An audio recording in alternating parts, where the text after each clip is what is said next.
안녕하세요. 아침쌤의 에듀체리 채널에 오신 것을 환영합니다. 네, 오늘은 그동안 제가 중학교에서 아이들을 오랜 시간 가르치면서 한 가지 진짜 절실하게 느꼈던 이야기를 해드리려고 합니다. 공부 잘하는 아이와 또 공부를 열심히 하는데 성적이 바로 나오지 않는 친구들의 차이가 뭔지 아세요? 바로 공부하는 방식의 차이인데요. 오늘은 뇌과학이랑 심리학자들이 실제로 공부하는 방법에서 가장 효율적으로 제시하는 방법들, 그 중에서 우리가 집에서 손쉽게 따라해 볼 수 있는 방법들을 소개하는 아주 좋은 책을 소재로 이야기를 해보려고 합니다. 네, 그 책의 이름은 낭독혁명입니다. 다음 영상을 기획하면서 문해력과 관련된 낭독의 중요성이 얼마나 큰지 저 또한 알고 있었기 때문에 조금 더 이론적으로, 조금 더 구체적인 방법들 알고 싶어서 읽게 된 책입니다.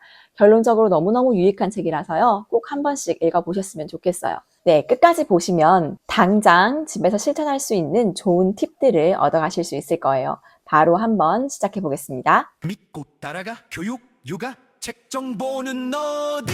아침쌤의 에듀체리.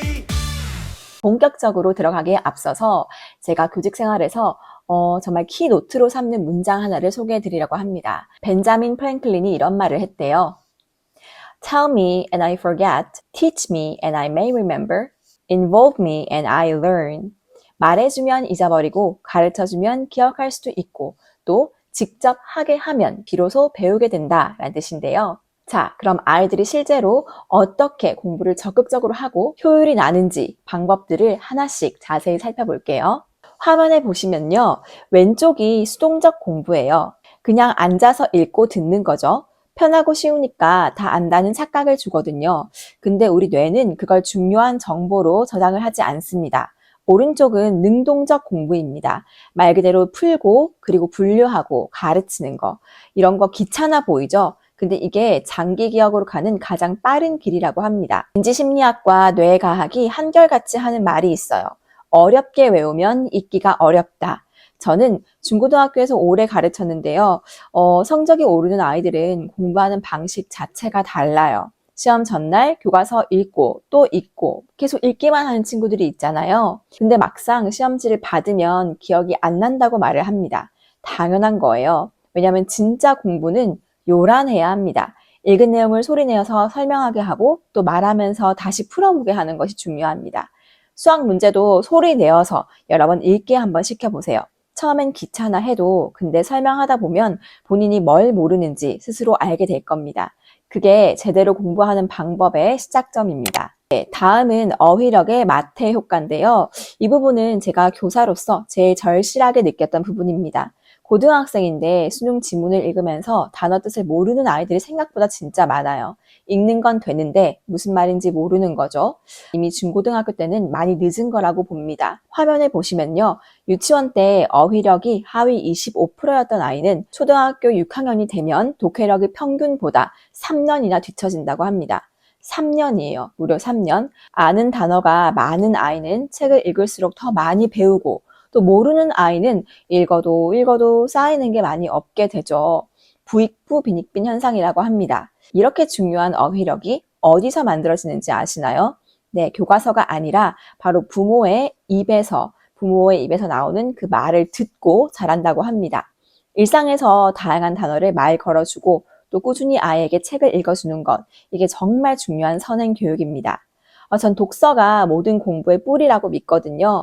어휘력이 쌓이면 수학 문제도 읽히고 과학도 사회도 잘 읽힙니다. 결국은 어휘력이 모든 공부와 다 연결이 됩니다. 태아가 언어를 습득하는 방식을 한번 알아볼게요. 태아는 6개월부터 소리를 들어요. 태어나서 이틀이면 엄마 목소리를 구분한다고 합니다. 아이 뇌는 들으면 말해라 라는 그런 프로그램이 있습니다. 근데 오른쪽에 빨간 X 보이시죠? 문자를 보면 이해해라. 문자를 보면 바로 이해할 수 있다. 그런 프로토콜은 없어요. 그러니까 들으면 이해하고 보는 건 이해할 수 없는 거죠. 독서를 따로 가르쳐야 한다는 뜻입니다. 3에서 5세 아이한테 동화책을 꾸준히 읽어주면 뇌에서 청각이랑 시각 정보를 통합하는 영역이 활성화된다고 합니다. 읽어주지 않은 아이는 반면에 그 부분이 거의 활성화가 안 된다고 보시면 돼요. 저는 독서를 책만 열심히 읽는 것이라고 보지 않아요. 실제로 많은 독서 전문가들이 독서 행위가 책을 열심히 보는 것 이외에도 언어를 귀로 듣고 상상하고 이해하는 모든 과정이 공부의 기초 체력이라고 말을 합니다. 중고등학교 교실에서 두드러지는 아이들, 거의 다 어릴 때 책 많이 읽은 아이들이었어요. 우연이 아닙니다. 바쁜 날에도 아이에게 딱 책 한 권씩은 꼭 읽어주세요. 그 10분이 쌓이면 아이 뇌가 달라집니다. 자, 이론 설명은 충분히 들으셨죠? 이제 정말 재밌는 파트로 넘어갑니다. 저 또한 이번 영상 준비하고 또 책을 읽으면서 도움을 많이 받았던 부분이니까요. 꼭 실천을 해보셨으면 좋겠어요. 네, 이 낭독혁명이라는 책에서 소개하고 있는 다양한 활동들 중에서 제가 개인적으로 베스트로 뽑는 4가지의 활동을 소개해드리려고 합니다. 바로 하나씩 시작해볼게요. 자, 첫 번째는 중고 잡지 그림 찾기 활동입니다. 중고 잡지를 활용해서 어휘력을 기를 수 있는 좋은 방법이에요. 타겟으로 기를 수 있는 능력은 어휘력 폭발, 그리고 소근육 발달이라고 보시면 됩니다. 네, 준비물은 간단해요. 중고 어린이 잡지, 가위, 풀, 그리고 커다란 전지만 있으면 충분합니다. 아이가 직접 관심 있는 주제의 그림을 찾고 오리면서 미세한 손 감각을 기를 수 있고요. 또 소근육 발달은 물론 뇌 발달도 아주 좋습니다. 어떻게 하는지 방법을 한번 보실게요. 아이랑 주제를 먼저 정하세요. 만약에 오늘의 주제가 과일이면 잡지에서 과일을 주제로 한 다양한 사물들을 찾아서 직접 오려보도록 합니다. 예를 들어 사과라던가 토마토 이런 사진을 찾는 거죠. 그리고 전지 가운데 과일이라고 크게 쓰고 글자를 토마토, 방울토마토 이렇게 확장해 가면서 사진도 붙이고 또 필요할 경우에는 그림도 그리고 글자도 쓰면서 그 어휘와 관련된 주제 어휘의 계층 구조를 계속 붙여나가는 거예요. 단어들 사이의 관계를 눈으로 직접 보는 거잖아요.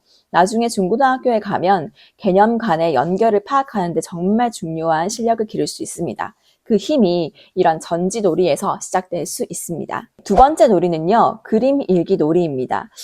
그림 읽기는 놀이가 될 수 있나? 라고 생각을 처음엔 했어요. 근데 이렇게 하면 아이들이 읽기 쓰기를 놀이처럼 생각할 수 있겠구나. 저도 꼭 한번 저희 집의 아이들과 도전을 해보고 싶은 활동입니다. 타겟 능력은요, 언어 철자, 그리고 스토리텔링 능력이에요. 골든타임은 아이가 글자를 모를 때가 오히려 딱 적기라고 합니다.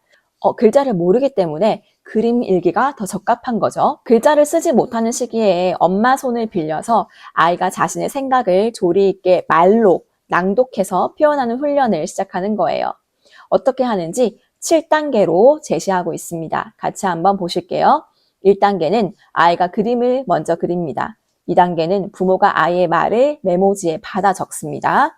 3단계는 오늘 나는 이라는 운을 엄마가 띄워주세요. 4단계는 아이가 그 오늘 나는 이라는 운을 띄워서 아까 메모지에 스크래치했던 그날의 이야기들을 문장으로 말해보도록 하는데 막히면 처음부터 소리 내어서 다시 읽어줍니다. 5단계는 전체 흐름을 함께 잡아주세요. 6단계는 부모가 그림 일기장에 그렇게 다 잡아놓은 문장들을 옮겨서 적어보도록 합니다. 7단계는 마지막으로 함께 소리내서 읽는 단계로 마무리가 됩니다. 바로 말로 했던 그런 문장과 스토리텔링의 과정이 글로 바뀌는 거죠. 자, 이게 책에 제시된 실제 그림 일기의 예시입니다. 처음에는 한 칸에 한자씩 적다가 아이의 말이 길어져서 선을 무시하고 빼곡하게 적힌 모습이라고 합니다. 왼쪽에 파란 박스 보이시죠? 아이의 말이 넘쳐나는 그런 공간이에요. 오른쪽 박스는 엄마가 빈 공간에 받아 적은 흔적이라고 합니다. 이게 바로 언어 찰자력이 자라나는 증거입니다. 다음 3번째 놀이는요, 요리 그리고 과학, 레시피 활동인데요.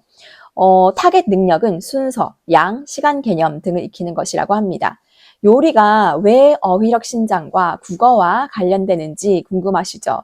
자, 한번 볼게요. 요리는 목표가 굉장히 뚜렷한 활동입니다. 재료가 있어야 하고 순서에 따라서 만드는 과정이 필요하죠. 그 과정을 글로 남기면 효과가 아주 좋은 활동이기도 합니다. 자, 레시피 놀이의 5단계를 한번 살펴볼게요. 1단계는 맛있게 요리하고 우선 먹습니다. 우선은 먼저 먹으면서 시작을 합니다. 2단계는 아까 먹은 그 요리를 전체 제목부터 확실하게 종이에 적어보는 거예요. 오늘 우리가 만든 게 뭔지. 3단계는 순서대로 말하면서 만든 요리의 과정들을 말로 하게 하고 엄마가 그 과정을 받아 적습니다. 4단계는 질문으로 어휘를 확장하는 거예요. 이게 핵심인데요. 예를 들어서 메모에 아이가 양파를 썰었다 라고 적혀 있다면 엄마가 물어보는 거죠. 양파를 얼마나 썰었지? 어떻게 썰었지? 이렇게 엄마가 어휘력을 조금 더 신장시킬 수 있는 추가 질문을 합니다. 그러면 아이가 양파 반 개를 잘게 썰었어요 라고 구체화해서 다시 말을 하는 거죠. 5단계는 이런 과정을 통해서 완성한 레시피를 전지에 옮겨서 적고 꾸미는 활동까지 하면 아이가 정말 진짜 뿌듯해 할 겁니다. 한 걸음 더 전지놀이 마지막 활동이에요. 계속 전지가 등장하죠. 전지라는 것이 우선 사이즈가 굉장히 크고 또 양식이 없다 보니까 자유롭게 아이들이 자신의 생각을 드러낼 수 있는 좋은 도구인 것 같습니다. 이 마지막 활동은요, 제가 제일 좋아하는 활동이고요. 타겟 능력은 마인드맵 사고와 지적 호기심을 기를 수 있다고 합니다. 하나의 주제를 먼저 잡아서 혹은 며칠, 때로는 한 달 정도 걸쳐서 그 주제에 관한 생각의 꼬리를 물고 계속 뻗어나갈 수 있도록 도와주는 활동이에요. 여백을 채우려는 거죠. 자, 어떻게 하는지 한번 살펴볼게요. 총 방법은 3단계입니다. 자, 먼저 1단계는요, 가장 큰 사이즈의 하얀 전지를 바닥에 펼치고 엄마의 스토리텔링으로 시작을 합니다. 2단계는 중앙에 대상의 대략적인 형태만 그려 놓으세요. 그림을 잘 못 그려도 괜찮습니다. 3단계는 잡지에서 관련된 그림을 찾아 붙이는 거예요. 역시나 중고 잡지가 집에 구비되어 있으면 너무 좋겠죠.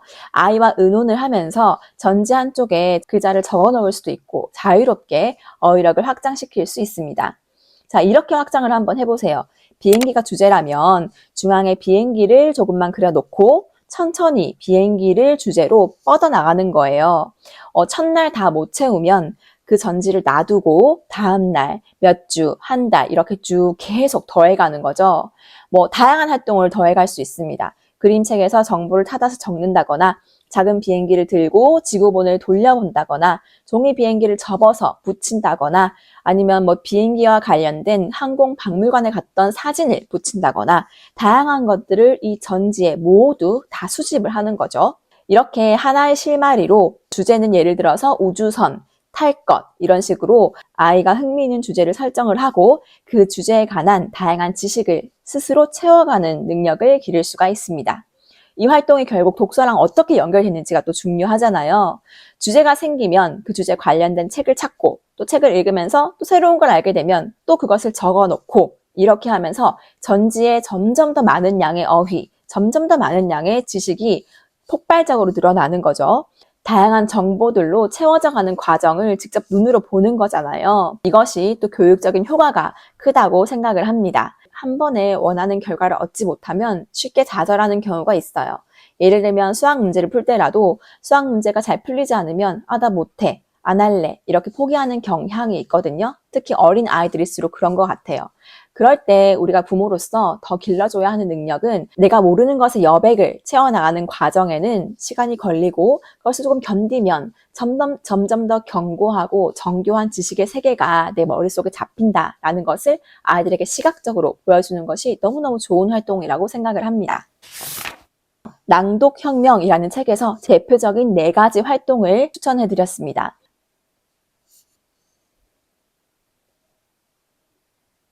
아이가 스스로 공부를 끌고 가는 아이가 있고 어떻게 공부해야 될지 모르는 아이들이 있어요. 즉, 자기 주도적인 학습 능력이 길러진 아이가 있고 또 그렇지 못한 아이가 있습니다. 자기 주도적 습관은 어릴 때부터 쌓아서 길러주어야 합니다.